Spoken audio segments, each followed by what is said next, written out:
Topic है, topic का नाम है टाइप्स ऑफ कंप्यूटर।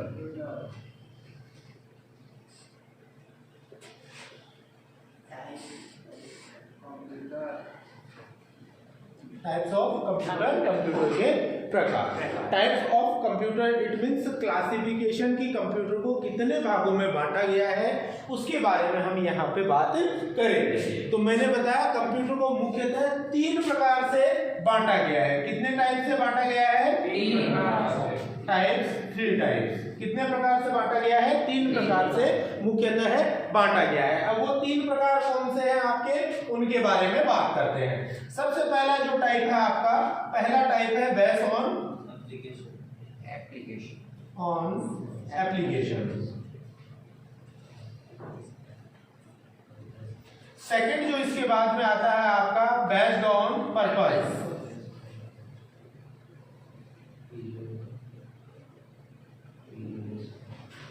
और थर्ड इसके बाद में आता है बेस्ड ऑन साइज।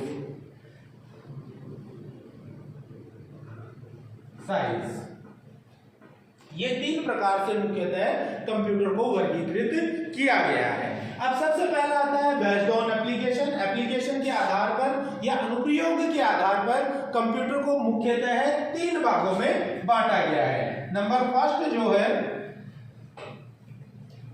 3 प्रकार से बांटा गया है या 3 भागों में बांटा गया है। सबसे पहला है एनालॉग कंप्यूटर।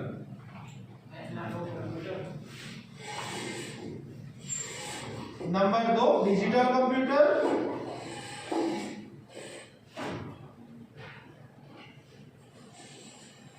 और नंबर 3 है हाइब्रिड कंप्यूटर।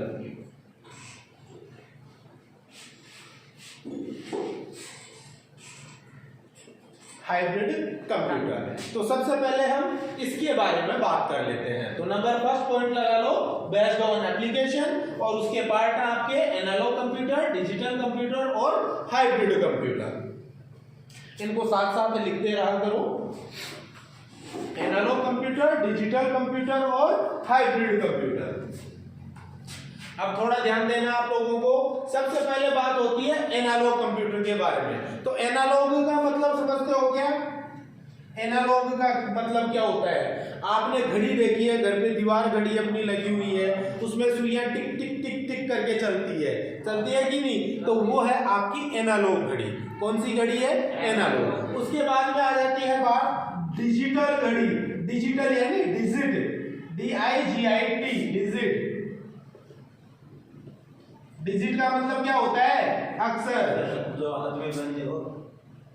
डिजिट मतलब अक्षर, जिसमें अक्षर दिखाई दे, रिजल्ट जो भी आए उसमें आपको अक्षर दिखाई दे कि 5 है, 10 है, 15 है, 20 है, 15.5 है। इट मीन्स पूरा आपको दिखाई देता है, डिजिट में दिखाई देता है। तो उस प्रकार के जो कंप्यूटर होते हैं वो आपके आते हैं डिजिटल कंप्यूटर के अंतर्गत। और तीसरा इसके बाद में आता है आपका हाइब्रिड कंप्यूटर का। तो हाइब्रिड कंप्यूटर में क्या होता है कि आपके जो रिजल्ट आते हैं वो रिजल्ट तो आते हैं एनालॉग में। किसमें आते हैं? रिजल्ट तो आते हैं एनालॉग में, ठीक है। परंतु उन्हें कंप्यूटर क्या कर देता है? वापस चेंज कर देता है डिजिटल में। तो इस प्रकार के जो कंप्यूटर होते हैं वो हाइब्रिड कंप्यूटर की श्रेणी में आते हैं। इनके लिए एक छोटा एग्जांपल लूंगा। अपने जैसे ध्यान में दो, अपना बाइक है, बाइक का स्पीडोमीटर, ठीक है, वो क्या है? आपका एक एनालॉग कंप्यूटर का उदाहरण है। अपन जैसे तापमान मापते हैं तो पारी वाले में मापते हैं ना, तो वो आपका क्या है? एनालॉग कंप्यूटर का उदाहरण है। दिखाते हैं कि नहीं? टेम्परेचर वगैरह जो नापते हैं वो आपका एनालॉग कंप्यूटर का उदाहरण है। दूसरा इसके बाद में आ जाओ डिजिटल कंप्यूटर पे। पेट्रोल पंप पे मशीनें लगी हुई है, देखते हैं वहां पे पेट्रोल डालता है तो एक डिजिट दिखाता है अपने को, कितने रुपए का डला है, कितना लीटर डला है। तो वो आपका एक डिजिटल कंप्यूटर का उदाहरण है। इसके अलावा आप हॉस्पिटल्स वगैरह के अंदर जाओगे तो वो कई प्रकार की जांचें करती हैं, ठीक है, और जांचों की आपको रिपोर्ट देते हैं कंप्लीटली कि भाई ब्लड में हीमोग्लोबिन कितना है, ठीक है, या फिर शुगर कितनी है, लेवल वगैरह चेक करके देते हैं ना अपने को, तो परफेक्ट आता है पूरा का पूरा मैच। परफेक्ट कैसे आता है? परफेक्ट किस हिसाब से आता है कि जैसे शुगर है 201.5 है किसी के शुगर, तो पूरा का पूरा दिखाएगा आपको 201.5 पूरा दिखा के चलता है ना।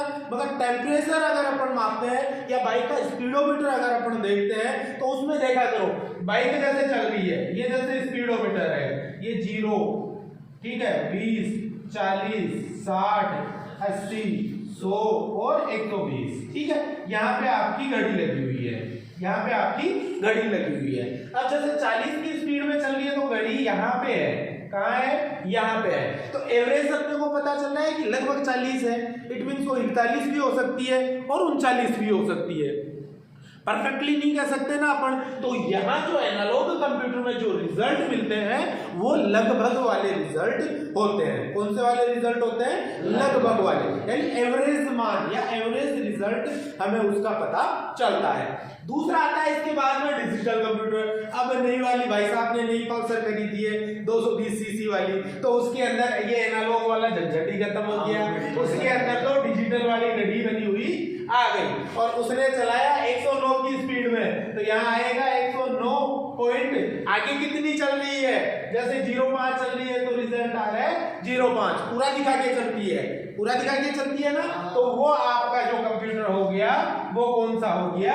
है अपना डिजिटल कंप्यूटर। अब तीसरी बात आ जाती है कि जैसे टेम्परेचर वगैरह नापने की बात है तो नापेंगे किससे? पारे वाले से ही पता चलेगा। 99.9% में हमें पता किससे चलता है? पारे वाले से ही पता चलता है कि भाई तापमान कितना है, ठीक है ना। किससे पता चलेगा? उससे, पारे वाले से ही पता चलेगा।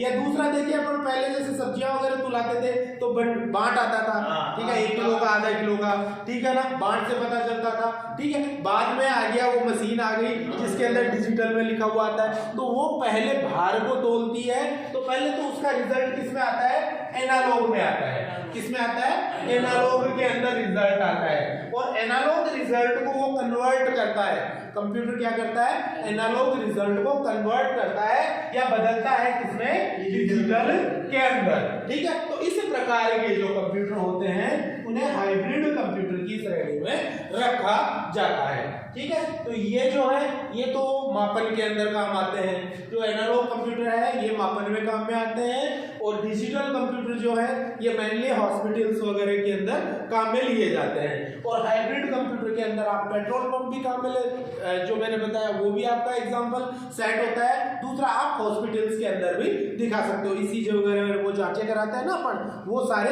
आपके जो कंप्यूटर आते हैं वो कौन से कंप्यूटर आते हैं? हाइब्रिड कंप्यूटर, जिसके अंदर रिजल्ट एनालॉग में भी निकल के आता है और डिजिटल में भी निकल के आता है। तो पहला बेस्ड ऑन एप्लीकेशन आप लोगों के क्लियर है, इसको नोट डाउन कर लो। सेकंड इसके बाद में हम बात करते हैं, पहले एक बार लिख लो इसे, लिख लिया? ठीक है। दूसरा इसके बाद में आता है आपका बेस्ड ऑन पर्पज, यानी जरूरत के हिसाब से क्या जरूरत है, पर्पस क्या है, ठीक है। तो पर्पस के हिसाब से कंप्यूटर को 2 भागों में बांटा गया है, नंबर 1 और number 2। Based on purpose, first मैंने बताया आप लोगों को जनरल पर्पस,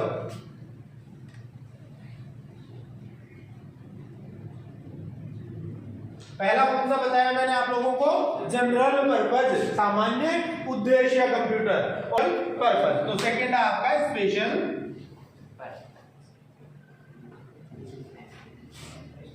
पर्पज,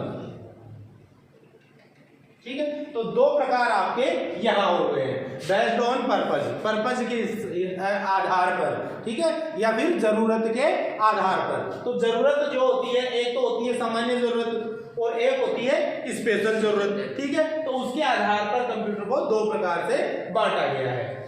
नेक्स्ट इसके बाद में आ जाता है आपका बेस्ड ऑन साइज, यानी कि आकार के आधार पर। और आकार के आधार पर कंप्यूटर को मुख्यतः 4 भागों में बांटा गया है। कितने भागों में बांटा है? 4 भागों में बांटा गया है। सबसे पहला जो है वो है माइक्रो कंप्यूटर।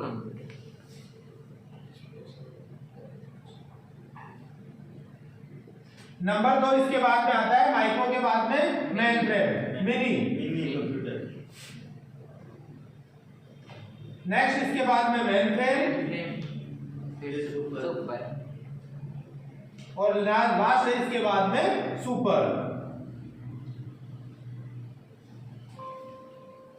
तो ये है आपका बेस्ड ऑन साइज, यानी कि आकार के आधार पर।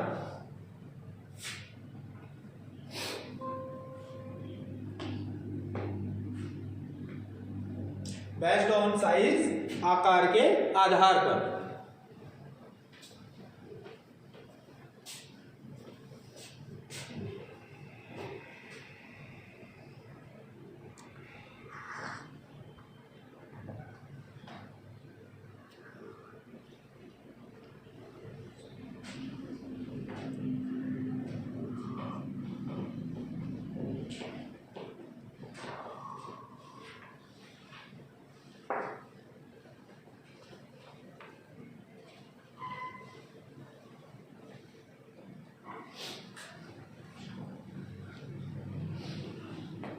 नोट डाउन कर लिया सबने?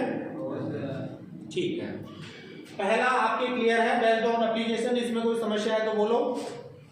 ध्यान में समझ में आ गया क्या है? सबसे पहला एनालॉग कंप्यूटर, जिसमें जो रिजल्ट आता था वो एनालॉग घड़ी के रूप में आता था, ठीक है, या लमसम मान आपको पता चलता था यूजर को।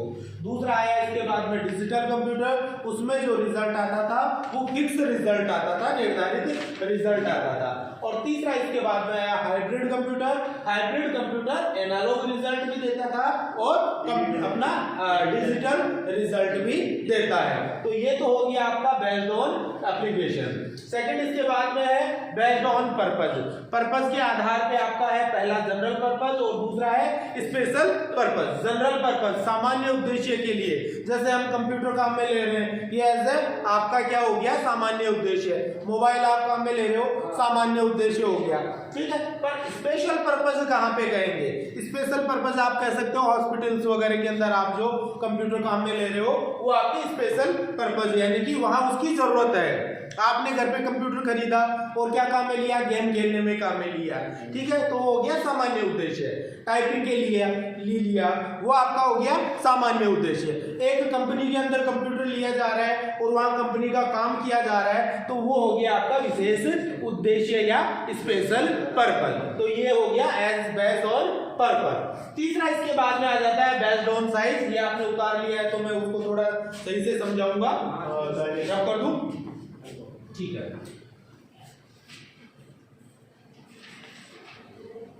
अब बात करेंगे हम पॉइंट थर्ड के लिए, बेस्ड ऑन साइज के लिए।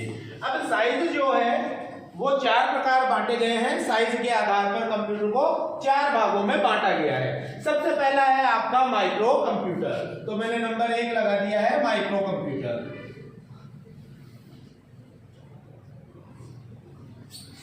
माइक्रो कंप्यूटर, माइक्रो कंप्यूटर कौन से होते हैं? माइक्रो का मतलब छोटा, ठीक है, माइक्रो यानी छोटा, और ये आपके जनरल पर्पस कंप्यूटर होते हैं। माइक्रो यानी छोटा, छोटी साइज के कंप्यूटर जो एक डेस्क पे, एक टेबल पे आराम से रख के काम में लिए जा सकते हो, उस प्रकार के कंप्यूटर्स को आप माइक्रो कंप्यूटर की श्रेणी में रखते हो या जनरल पर्पस कंप्यूटर की श्रेणी में रखते हो।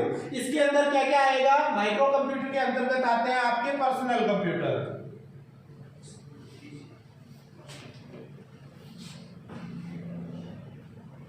जिसे आप डेस्कटॉप भी बोलते हो,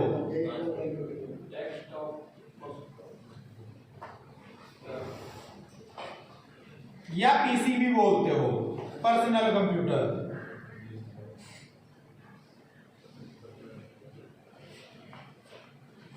ठीक है, तीनों मतलब सेम है। पर्सनल कंप्यूटर कह दो, पीसी कह दो, डेस्कटॉप कह दो, ये दोनों पर्सनल कंप्यूटर के अंतर्गत ही रहते हैं। दूसरी चीज आती है इसके अंदर आपकी लैपटॉप,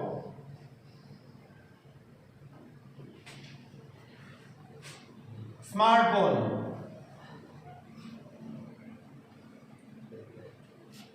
टैबलेट,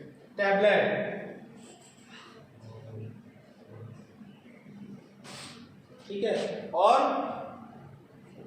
आपकी नोटबुक,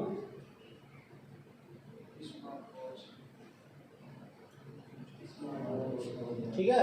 नोटबुक के अलावा और आपका आता है और कौन सा आता है?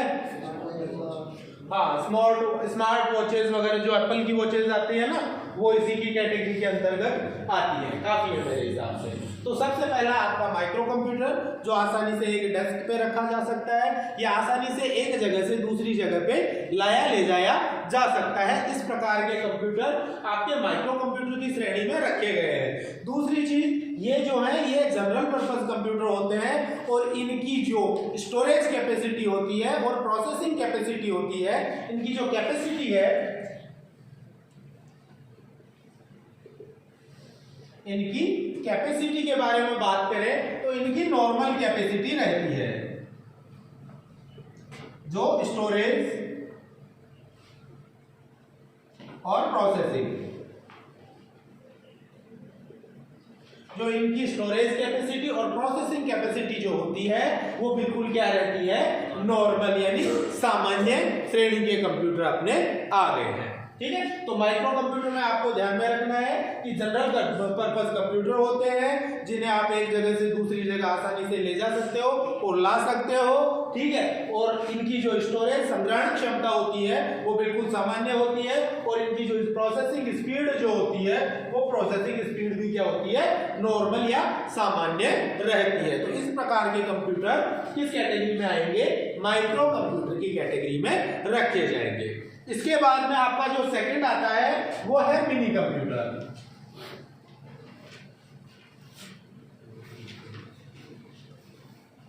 सेकंड इसके बाद में आएगा आपका नंबर 2 मिनी कंप्यूटर।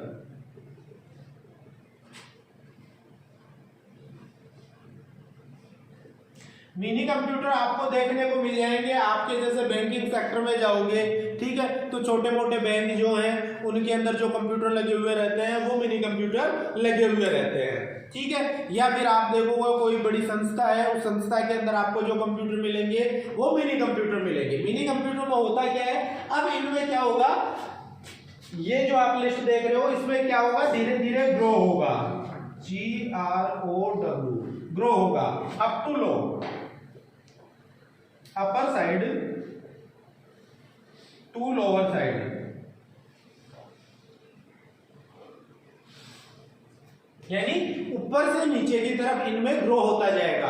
ग्रो यानी बढ़ना, ठीक है, आकार बढ़ता जाएगा, कार्य क्षमता बढ़ती जाएगी, स्टोरेज कैपेसिटी बढ़ती जाएगी और पैसे भी बढ़ते जाएंगे। ठीक है ना, जरूरी नहीं है कि भाई बाकी चीजें बढ़ेंगी और पैसे कम होंगे, पैसे भी उनके हिसाब से धीरे धीरे बढ़ते जाएंगे। और माइक्रो कंप्यूटर की बात कर रहा हूं तो मैंने बताया ये कहां में आते हैं। इनका जो पर्पस होता है, होने को तो अपने बेसिक पर्पस ही होता है, परंतु ये काम आता है छोटे आपकी जो स्मॉल साइज बैंक, ठीक है, स्टोर्स कौन से होते हैं? जैसे रिलायंस स्टोर वगैरह इस टाइप के नहीं है, ठीक है, बिग बास्केट वाले इस टाइप के स्टोर, इन स्टोर्स वगैरह में, ठीक है, और छोटी कंपनी,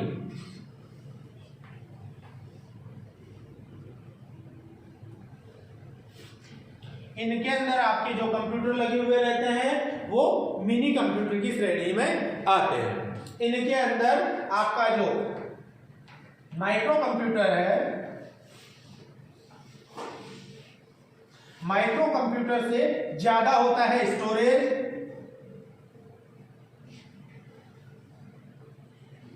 और प्रोसेसिंग स्पीड।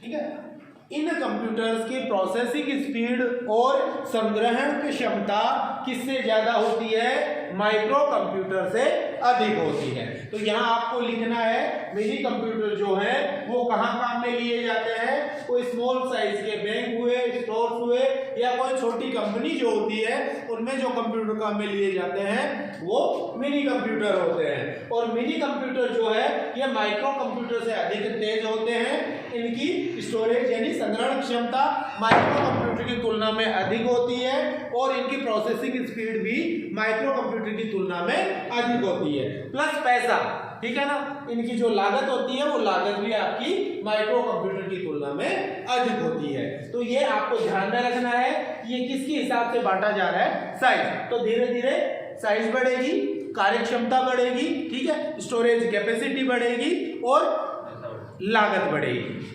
ओके, नेक्स्ट इसके बाद में आपका आता है नंबर 3,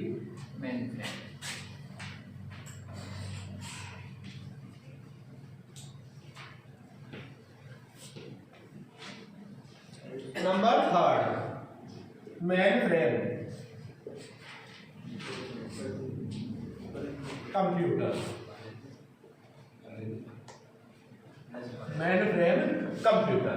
अब आ गई बात मेन फ्रेम कंप्यूटर की। तो main frame computer single CPU नहीं होता है। एक सीपीयू, सीपीयू का मतलब तो समझते हो ना, central processing unit. Main frame जो कंप्यूटर है वो सिंगल सीपीयू नहीं होता है, मल्टीपल सीपीयू।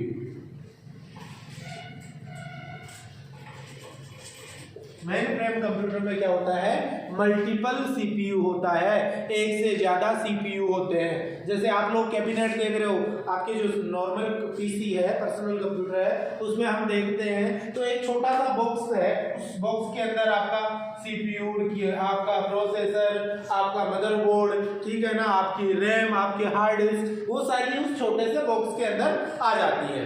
मगर मेन फ्रेम कंप्यूटर की बात करें तो अपनी हाइट, यानी इंसान की जो हाइट है 6 फुट 8 फुट 6 फुट 5 फुट या 7 फुट अपन हाइट मान के चलते हैं, इतने इतने बड़े 5-5 7-7 सीपीयू लगाए जाते हैं, मल्टीपल सीपीयू होते हैं। और उनका जो काम है वो बेसिक नीड में नहीं आते हैं, वो किस काम में आते हैं, विशेष उद्देश्य या स्पेशल पर्पस के लिए काम में लिए जाते हैं। तो यहाँ आपको ध्यान में रखना है कि जो मेन फ्रेम कंप्यूटर होते हैं इनकी साइज बड़ी होती है, किसकी तुलना में, माइक्रो कंप्यूटर और मिनी कंप्यूटर की तुलना में। दूसरी चीज, इनके अंदर मल्टीपल सीपीयू या मल्टीपल अपने क्या होते हैं, सेंट्रल प्रोसेसिंग यूनिट होती है। आकार बहुत बड़ा होता है, आकार बहुत ही बड़ा होता है। और ये जो है ये कंप्यूटर कहाँ काम में लिए जाते हैं, बिग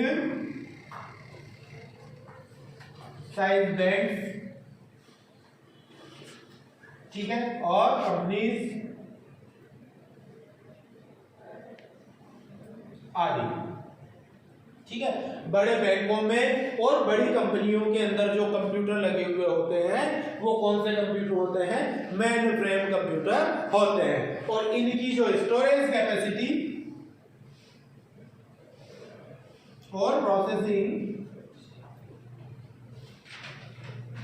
कैपेसिटी जो होती है वो काफी ज्यादा होती है माइक्रो कंप्यूटर और मिनी कंप्यूटर की तुलना में। ये कंप्यूटर्स आपको मिल जाएंगे, जैसे आप जाना बीएसएनएल वगैरह के ऑफिस में जाओगे तो वहां सर्वर रूम बना हुआ रहता है। उस सर्वर रूम में आप लोग जाओगे तो 6-6 फुट के आपको सीपीयू दिखेंगे, ज्यादा भी नहीं तो 150, कितने दिखेंगे, 150। और उनके अंदर बहुत सारे मदरबोर्ड लगे हुए मिलेंगे, बहुत सारे सीपीयू लगे हुए मिलेंगे। अब जैसे बात करें नेटवर्किंग की, तो ये जो मेन फ्रेम कंप्यूटर है अधिकतर नेटवर्किंग वाली जो कंपनियां हैं उनके अंदर ही ज्यादा काम में लिए जाते हैं। जैसे मैंने बताया बीएसएनएल ऑफिस, वहां से नेटवर्क वगैरह को कंट्रोल किया जाता है, ठीक है। या फिर अपन बात करें कि जैसे बैंकिंग सेक्टर है तो बैंकिंग का एक तो हो गया अपना जैसे श्री माधोपुर की छोटी ब्रांच हो गई, ठीक है, एक ऑल ओवर राजस्थान की बड़ी ब्रांच हो गई, ठीक है। तो ऑल ओवर राजस्थान की अपनी जो बड़ी ब्रांच है वहां पे आपको कौन से कंप्यूटर मिलेंगे, मेन फ्रेम कंप्यूटर मिलेंगे। कौन से मिलेंगे, मेन फ्रेम कंप्यूटर मिलेंगे। मेन फ्रेम कंप्यूटर मिलेंगे। और मेन फ्रेम कंप्यूटर में आपको ध्यान रखना है क्या होता है, मल्टीपल सीपीयू मदरबोर्ड, ठीक है, या मल्टीपल सीपीयू मदरबोर्ड के अलावा इनकी जो स्टोरेज कैपेसिटी है और प्रोसेसिंग कैपेसिटी है ये कई गुना ज्यादा होती है माइक्रो और मिनी कंप्यूटर की तुलना में। और लास्ट इसके बाद में आपका आ जाता है number 4 super computer.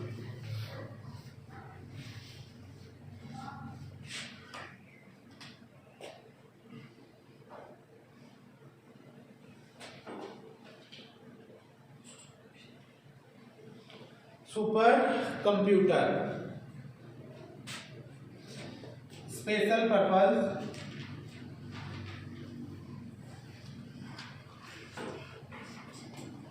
Computer, special purpose computer, बहुत सारे मैनी सीपीयू, बहुत सारे सीपीयू लगे हुए आते हैं, बहुत सारे दिमाग होते हैं, ठीक है। और इनको कहाँ प्रयोग में लिया जाता है?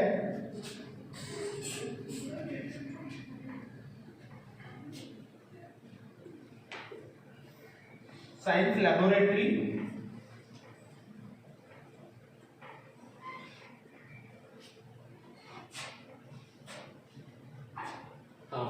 एक बार ये उतार, super computer, special purpose computer और मैनी सीपीयू, बहुत सारे सीपीयू होते हैं, याद उतार लो एक बार। सुपर कंप्यूटर जो है वो आपका एक अकेला कंप्यूटर नहीं होता है, उसमें बहुत सारे सैकड़ों की संख्या में क्या होते हैं, सीपीयू वगैरह लगे हुए रहते हैं, और एक बड़े कमरे के अंदर आपका एक सुपर कंप्यूटर आता है, ठीक है। एक से अधिक सीपीयू लगे हुए होंगे सैकड़ों की संख्या में, और इसकी साइज क्या होती है, एक पूरे कमरे में आने लायक होती है। कितनी बड़ी होती है? एक पूरे कमरे में आने लायक इसकी साइज होती है। और इसका काम क्या है?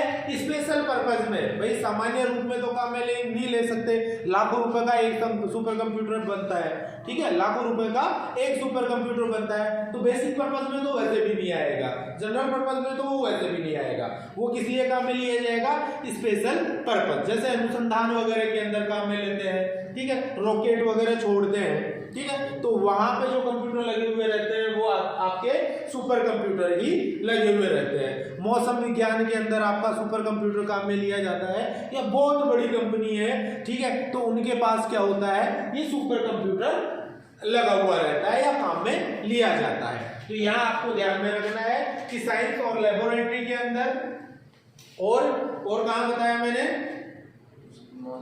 अनुसंधान आ गया ना, साइंस और लेबोरेटरी आ गया, आपका मौसम का आ गया है, रोड डिपार्टमेंट है, रोड डिपार्टमेंट नहीं, रोड डिपार्टमेंट में काम में नहीं लिया जाएगा, ठीक है। साइंस एंड लेबोरेटरी आ गया आपका, और वेदर, ठीक है, वेदर जो है, वेदर के अंदर आपका ये जो है सुपर कंप्यूटर काम में लिया जाएगा। इसके अलावा और क्या क्या करते हैं, हमने क्या किया है, कोई लॉन्चिंग वगैरह, लॉन्चिंग की इकाई की है आपके उपग्रहों की, सैटेलाइट,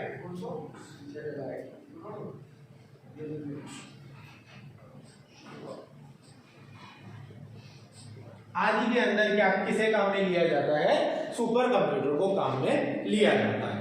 करो नोट डाउन इसे।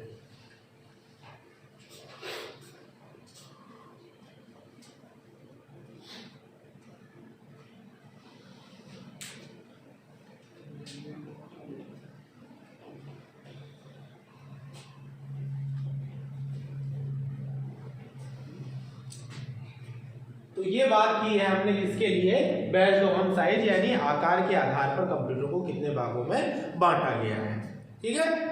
तो मैंने बताया कि जो कंप्यूटर का क्लासिफिकेशन है वो 3 प्रकार से किया गया है। सबसे पहला है किसके हिसाब से, उद्देश्य के हिसाब से, एक साइज के हिसाब से, और तीसरा अनुप्रयोग के आधार पर, ठीक है, या बेस्ड ऑन अपने एप्लीकेशंस, ठीक है। एप्लीकेशंस के आधार पे आपका एनालॉग कंप्यूटर, डिजिटल कंप्यूटर और हाइब्रिड कंप्यूटर है, ठीक है। दूसरा बेस्ड ऑन पर्पस, पर्पस के आधार पर जनरल पर्पस और स्पेशल पर्पस कंप्यूटर होगा। और तीसरा है बेस्ड ऑन साइज, साइज के आधार पर आपके 4 प्रकार से कंप्यूटर को बांटा गया है। सबसे पहला माइक्रो कंप्यूटर, दूसरा मिनी कंप्यूटर, तीसरा मेनफ्रेम कंप्यूटर और चौथा सुपर कंप्यूटर की कैटेगरी में आता है। ये अपना माइक्रो कंप्यूटर आपका बेसिक कंप्यूटर है जो अपने जनरल पर्पस में काम में लिया जाता है, शिक्षा का मान लो या छोटे मोटे अपन कोई काम के हिसाब से इसे काम में ले लेंगे।